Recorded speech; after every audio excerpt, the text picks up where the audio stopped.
This video contains spoilers for Silent Hill 2. When starting to research for my video essay on Carl Jung's Analytical Psychology, I wasn't quite sure at first which game to make it about. I'm a fan of video games, a big fan, like my previous videos might hint, but I wasn't really on board with Jung's theory, so I couldn't really get into it. I've always been kind of skeptical of the psychoanalytics, and this seemed like just another one to add to the list. Too abstract, too far into myth to be tangible and really be observed. But as I explored the literature more and familiarized myself with Jung's ideas, it slowly dawned on me that I've actually kind of seen some of these concepts at play. I found especially interesting the ideas of the persona and shadow, two sides of a mask, one to show to the world and one to keep hidden. This felt more concrete, more familiar to me. I'd found something to hold on to pull at, to unravel Jung's psychology, and a lot of his words started making a little more sense to me, and I could see them working in me, and the people around me, and especially interesting as a writer, in fiction. And with that, I had the perfect game in mind.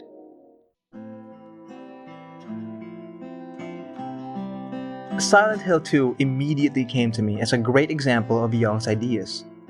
The game follows James Sunderland as he returns to Silent Hill, a small town blanketed in an eerie fog, after having received a letter from his dead wife, Mary. When he arrives, he's greeted by a town that's almost completely deserted and overrun by monsters. It's hinted as the story unfolds that there's more to it than just monsters, however, and it's eventually revealed that James actually murdered his sick wife, and that Silent Hill, the town itself, exists as a sort of projection of the unconscious mind. Each of the four people who arrive in Silent Hill all experience the town differently. Angela sees a literal hell everywhere she goes and is haunted by the abstract daddy. Eddie sees and hears jokes and insults on his appearance and weight whenever we see him. And James is chased by monsters that embody the shame and guilt he feels over what he's done. The little girl, Laura, as innocent as she is, doesn't have anything for the town to take hold of, and thus is safe from any harm.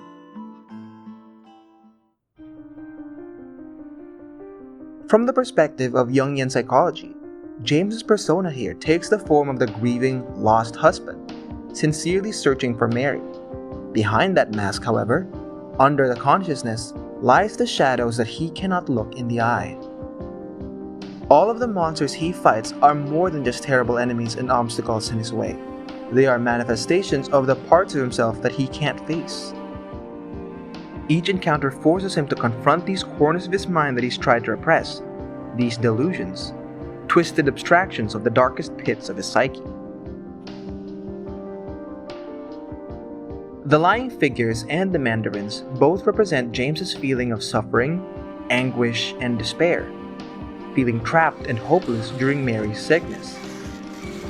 The lying figures are reminiscent of body bags.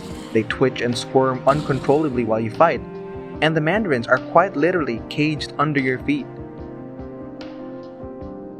The mannequins and the bubblehead nurses are manifestations of James's natural sexual urges, as well as the dehumanization of the objects of these designs, with the nurses' revealing outfits and both of their provocative appearances contrasted with the guilt of these thoughts while Mary was hospitalized. Flesh Lips and Abstract Daddy are both representations of James's memories of Mary while she was sick and bedridden, with Abstract Daddy also serving as the manifestation of Angela's sexual trauma from both her father and brother. Maria and Pyramid Head are the two of his greatest shadows to overcome. Maria represents everything he wanted from her that she couldn't give to him due to her sickness, a selfish desire that drives him to hate her and her condition, and eventually kill her. Pyramid Head represents his guilt over his sins, his desire to be punished and to wake up from his delusions. He also actively kills the other monsters, the guilt forcing James to accept his reality by erasing his other delusions and the persona of James himself.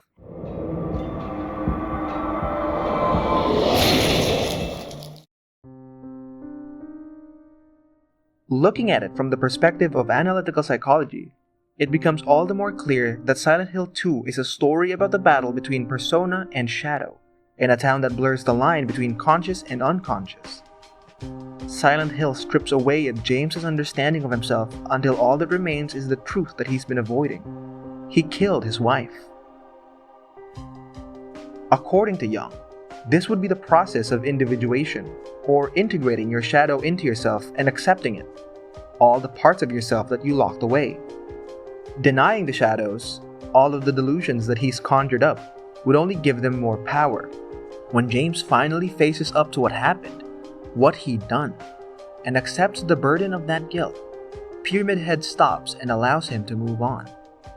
He acknowledged the truth, and Silent Hill allowed him to leave.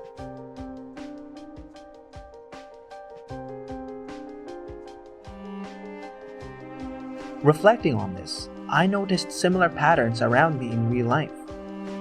Since I started studying psychology, I've been a bit more observant of people and myself, though I never really had any formal structure when doing it, not like Jung. I didn't have different layers of consciousness mapped, nor any notes on the shadow and persona. I simply believed that when someone acts unkind or lashes out, I should first ask myself what part of themselves is hurting, or that they're trying to protect. If it was me, if I didn't like somebody, what is it about them that repulses me? What part of me is repulsed by them exactly? I don't mean to excuse bad behavior and let them off the hook, but at the very least, it provides me a moment of understanding. I found it harder to be a hater lately, because I tell myself to recognize their humanity and vulnerability, and I catch myself thinking, yeah, they've been messed up.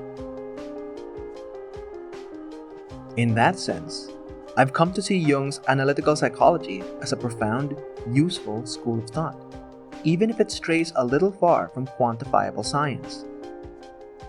It encourages introspection and helps explain why we act in ways that might contradict our best intentions. We've all got ghost towns of our own, sinking in fog with monsters scratching at the concrete where we left them.